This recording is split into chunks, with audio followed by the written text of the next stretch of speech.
Radio Anthropocène. À l'écoute du changement global. Bonjour à celles et ceux qui nous rejoignent. Vous êtes au bon endroit sur Radio Anthropocène. Aujourd'hui, mercredi 9 octobre 2024, on continue de passer la mode et le textile au peigne fin des enjeux sociaux, environnementaux et économiques contemporains dans le cadre de la Semaine Climat organisée par la mairie du 1er arrondissement de Lyon. Et tout de suite, dans notre format On s'engage, qui donne la parole aux acteurs et aux actrices d'énergie et autres initiatives qui nous semblent aller dans le bon sens, j'ai le plaisir d'accueillir Mathilde Cotin, cofondatrice de la boutique Close to Me. Bonjour Mathilde. Bonjour Lou. Close to Me, c'est une boutique seconde main située au cœur de Lyon, juste à côté de la place Bellecour.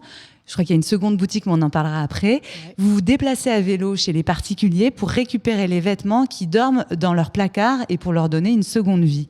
Est-ce que vous pouvez nous dire comment est né ce projet et puis surtout comment ça marche ? Exactement. Et vous en avez déjà dit pas mal. Alors, Close to Me, du coup, donc, j'ai créé cette marque dans un enjeu avec ma sœur, du coup, de donner une seconde vie aux vêtements donc, qui dormaient dans les placards. On est parti du principe que chacun avait chez soi des vêtements qui n'étaient plus portés et on s'est dit qu'il serait intéressant de leur donner une seconde vie. Donc, il y a plein de moyens de le faire. Et une solution que Close to Me peut proposer, c'est du coup, nous, on se déplace à vélo chez les gens. Ça fonctionne par bouche à oreille. Donc, en fait, c'est très vite arrivé. Très vite, les gens nous ont contactés. On récupère tous les vêtements et après, on fait le tri. Donc, ce tri, en fait, on part du principe que certains vêtements peuvent être revendus. Donc, nous, on vous propose de les racheter. Et ensuite, le reste, on propose de les donner à une association partenaire qui est le foyer de Notre-Dame des Sans-Abris. Donc, on s'est déplacé donc, dans Lyon et ses environs, donc à vélo, donc au mode doux. Et on a donné une chance à ces vêtements, donc soit d'être recyclés, soit d'être revendus. Et alors, qui c'est qui donne ? Parce que juste par le bouche à oreille, ouais. ça marche ? Oui, ça marche très bien, même très fort. On a beaucoup de demandes. Donc aujourd'hui, donc comme tu l'as évoqué, on a une boutique. Donc ça fait 2 ans qu'on a ouvert à Bellecour. On a choisi ce lieu en fait pour être au cœur de Lyon, pour pouvoir être facilement accessible en fait en transport en commun ou en vélo jusqu'à la boutique. On est au cœur de différents quartiers de Lyon. Et on a ouvert une deuxième boutique donc à Sainte-Foy-les-Lyons. On s'est rendu compte que certaines personnes allaient moins en ville pour faire leurs achats. Donc, on essaye d'amener la seconde main au plus proche en fait, des personnes pour qu'ils aient accès. Et donc, quand on a ouvert notre boutique, on s'est moins déplacé, parce que du fait, on doit être plus présent en boutique. Mais en fait, pendant cette année et demie avant d'ouvrir, là, on a eu l'occasion de se déplacer chez les gens. Le bouche à oreille va très, très vite et on a encore beaucoup d'appels tous les jours de personnes en fait, qui souhaitent revendre leurs vêtements. Et donc, je crois que vous avez démarré sur Internet. Avant d'ouvrir la boutique à Lyon, c'était un site Internet où ça fonctionnait que sur des boutiques éphémères ? Oui, on n'était qu'en boutique éphémère, en fait. Avant de s'installer, on a voulu tester le modèle, voir en fait, là où ça faisait sens de s'installer. On a testé donc, pendant plus d'1 an cet éphémère et c'est pour ça qu'on avait encore ce loisir et cette possibilité de plus se déplacer à vélo. On a eu différents modèles sur des formats de salons, événements, pour aller à la rencontre des gens, voir en fait quelles étaient les attentes, les demandes en fait des clients, pour pouvoir leur proposer une sélection en fait qui est de plus en plus aboutie en fait au final.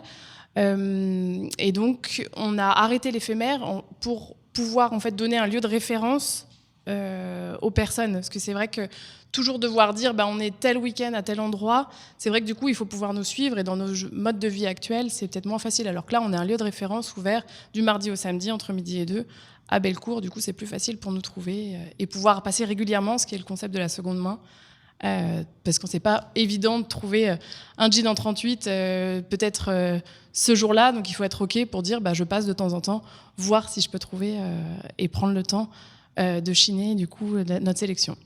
Et la question d'atterrir dans une boutique, dans un lieu, c'était une évidence pour vous au départ, parce qu'on voit, par exemple, on en a parlé tout à l'heure, les modèles plus numériques, quoi, donc sans lieu, en tout cas avec des lieux cachés que sont les boutiques relais, mais en tout cas sans lieu pour marchander et vendre le vêtement.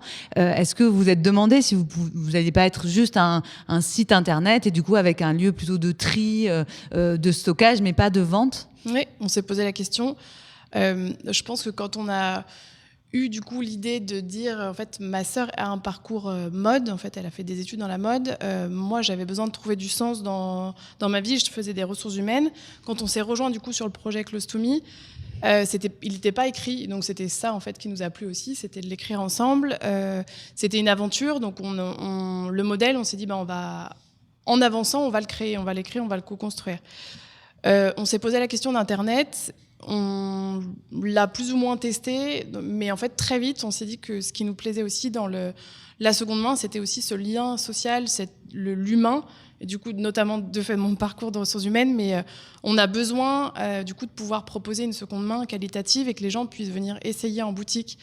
On n'a pas envie du coup un peu dans les écueils de la seconde main, c'est de se dire qu'on peut aussi acheter et puis après on verra parce que le prix est moindre et après il faut pouvoir renvoyer. Nous, c'était pas notre idée. Donc la personne vient, essaye, on peut les conseiller justement en boutique. Donc très vite, la solution de Internet a été écartée. C'est un autre style, il en faut aussi. Je pense que c'est pour tout le monde, mais du coup nous, dans notre modèle, c'est vraiment en boutique avec une personne qui est là pour nous conseiller. On est sûr que la personne reparte avec un vêtement qui va être dans son placard et qu'elle pourra porter. Et alors, est-ce qu'il y a un profil type des donneurs ou c'est plutôt des donneuses? C'est pas des donneurs parce que en fait c'est de la vente, vous rachetez. Exactement. Mais des particulières qui s'inscrivent dans votre chaîne. Est-ce que vous arrivez à avoir le portrait de Non, et du coup on cherche pas forcément à l'avoir dans le sens où on aime bien du coup aller du coup dans cette logique de pouvoir donner une seconde vie aux vêtements du coup qui dorment dans les placards, ne pas le créer, enfin du coup ne pas s'enfermer dans un profil type. Il est assez ouvert, mais après nous maintenant on va sélectionner vraiment le vêtement, peu importe la marque. Donc on fait de la seconde main pour toute la famille. Donc c'est essentiellement quand même les femmes qui viennent à nous et qui nous contactent, que ce soit pour leurs enfants ou même pour leur mari conjoint, du coup qui nous proposent en fait des vêtements pour toute la famille. Mais après on a autant des jeunes ados comme qui sont OK pour ensuite, parce qu'on peut proposer soit de racheter, soit de faire un bon d'achat, donc ensuite les valoriser et de revenir en boutique avec un petit, du coup, une possibilité, elle, de racheter des vêtements. On a autant une mère de famille ou une mère célibataire, donc on va dire femme, peut-être en général, mais après, on peut avoir un peu tout profil. Alors, je connais bien votre boutique à Bellecour, j'y suis allée plusieurs fois. En termes d'ambiance, on est quand même loin de l'image de la friperie qui sent un peu le renfermé, où il faut vraiment fouiller pour espérer trouver quelque chose. Chez vous, les vêtements, ils sont présentés sur des cintres, des portants. Il y a une attention quand même au cadre. On se croirait presque dans une boutique de vêtements neufs. D'ailleurs, vous êtes à côté de Bellecour, second arrondissement de Lyon, donc c'est un quartier qui est quand même bourgeois. Tout ça, vous l'avez pensé, j'imagine. Et du coup, quel est le profil de votre clientèle en face? On vient de parler un peu de ceux qui vous a pris, qui vous donnent, vos sources d'approvisionnement. En face, qui c'est qui achète? Donc oui, nous, l'idée, en fait, vraiment de Close to Me, c'était de casser les codes un peu de cette seconde main, parce que on est arrivé sur une tendance de marché qui était quand même déjà qui avait bien commencé, en fait. On n'était pas au balbutiement de la seconde main, mais elle peut toujours avoir une mauvaise image, dans le sens où on peut toujours se dire, la seconde main, justement, c'est de la fripe, il faut chercher. C'est pas forcément une odeur ou un environnement qui me correspond. Donc on s'est dit, comment on peut faire justement pour lui donner une image, améliorer son image. Et donc c'est reprendre les codes en fait d'une boutique classique. Donc comme tu disais, on va ranger sur cintre, on va essayer de ranger par couleur, par taille. On aide en fait au maximum les personnes qui rentrent pour leur dire voilà, de quoi est-ce que vous avez besoin, et comme ça les personnes peuvent aller à l'essentiel pour se dire j'ai besoin de telle ou telle taille pour mon enfant, pour moi. Donc après, oui, du fait d'autant plus d'être dans un quartier de Lyon, le deuxième, et qui peut être bourgeois, on avait à cœur en plus de pouvoir proposer une seconde main qui puisse correspondre. Donc on va être à la fois une boutique de seconde main de destination, donc les gens peuvent nous identifier et en fait avoir comme référence un petit peu notre sélection et se dire je vais à un moment dans mon cheminement ou dans mon samedi où je dois faire plusieurs boutiques de seconde main, passer par Bellecour, ou sinon on peut être justement cette boutique de quartier avec des personnes qui n'avaient pas forcément soit d'idées ou soit des a priori sur la seconde main en se disant ok, je fais confiance maintenant à Clostumi, je peux trouver mon bonheur dans la seconde main, et du coup de par là on peut lutter justement par cette surpollution et surexploitation de l'industrie textile. Et donc, est-ce que vous faites un peu de pédagogie ? Est-ce que des fois, il y a des gens qui se retrouvent là par hasard et qui se rendent compte trop tard, en fait, qu'ils sont dans une boutique seconde main ? On l'a un petit peu, en fait, on a fait le choix dans le sens où c'est pas affiché en gros sur toutes nos vitrines que c'est de la seconde main.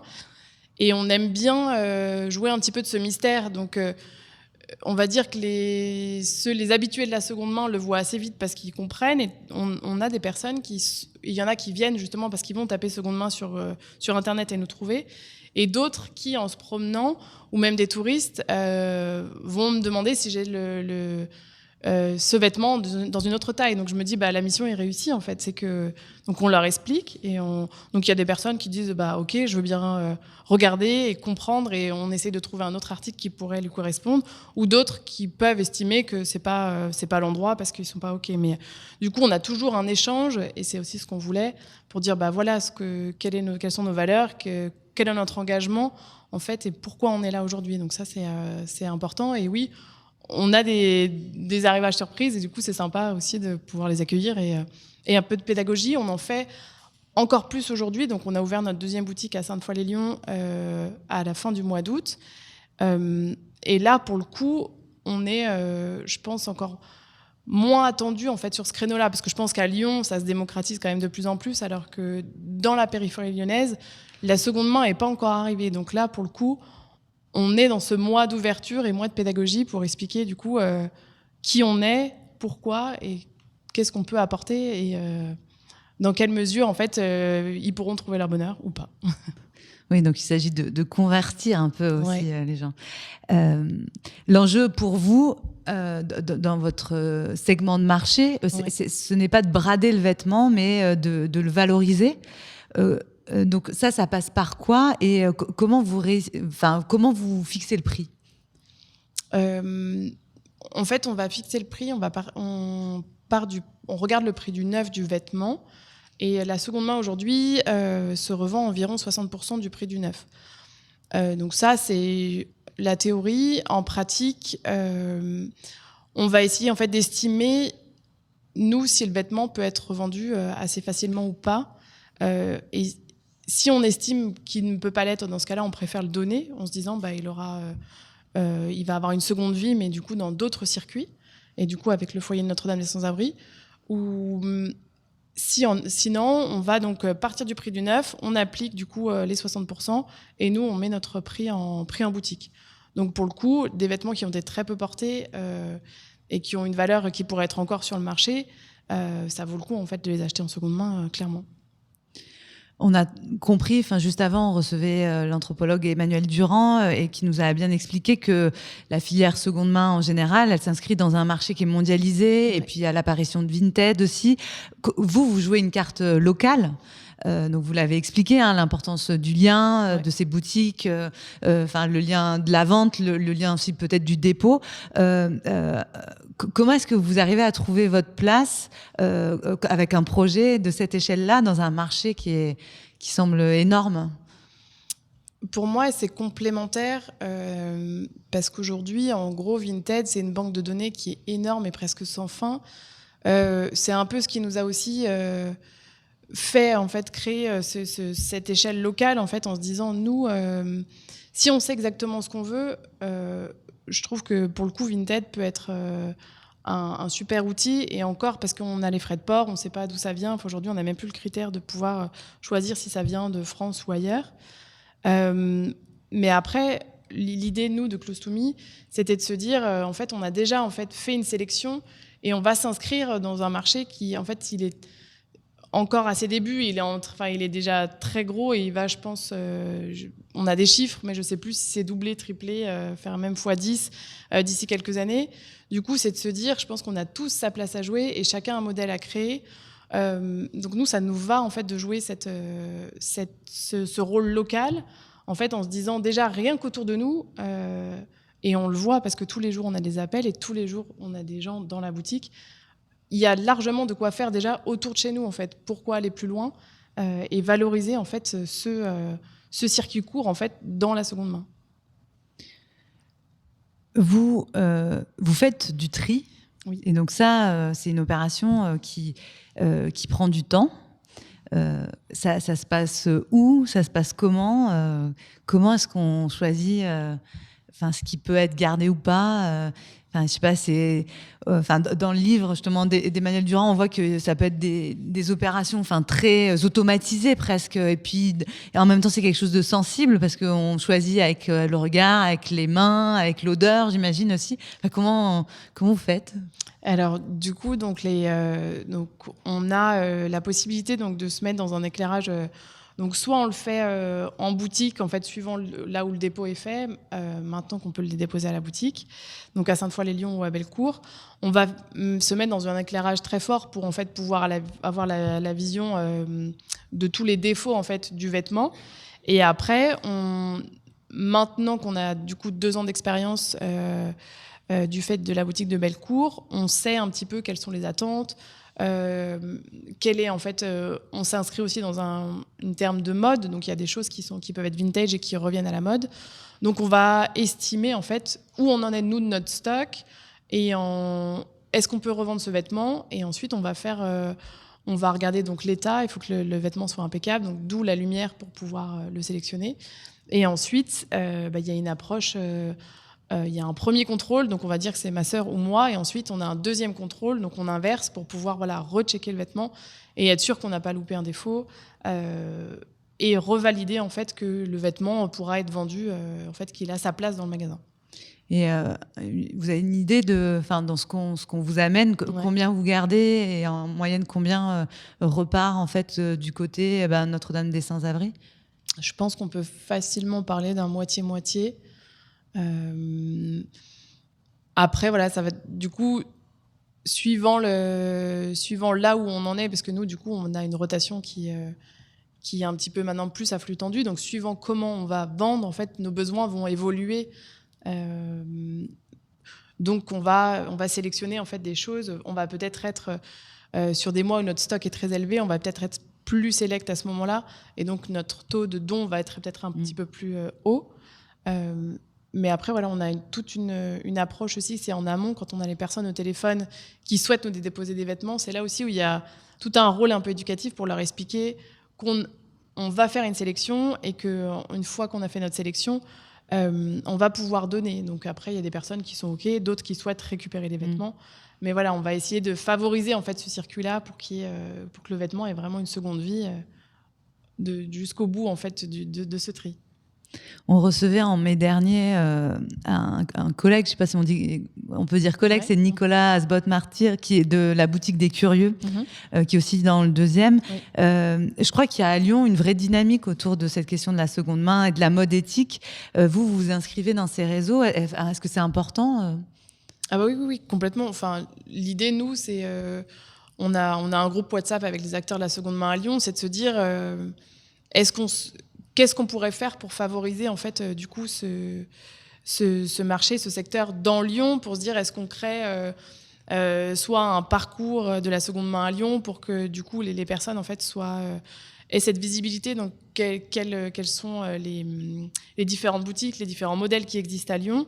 On a organisé, il faut qu'on le reprenne, un café autour de justement des questions de la seconde main, de se dire est-ce que au contraire on pourrait tous s'installer dans le même quartier parce que ça pourrait aider. Est-ce qu'au contraire, de voir quelles pourraient être les initiatives en fait, qu'on pourrait créer localement. Je trouve que c'est hyper important et hyper puissant en fait, pour donner du sens et nous donner de la voix. En fait. Si on est ensemble, on y arrivera mieux.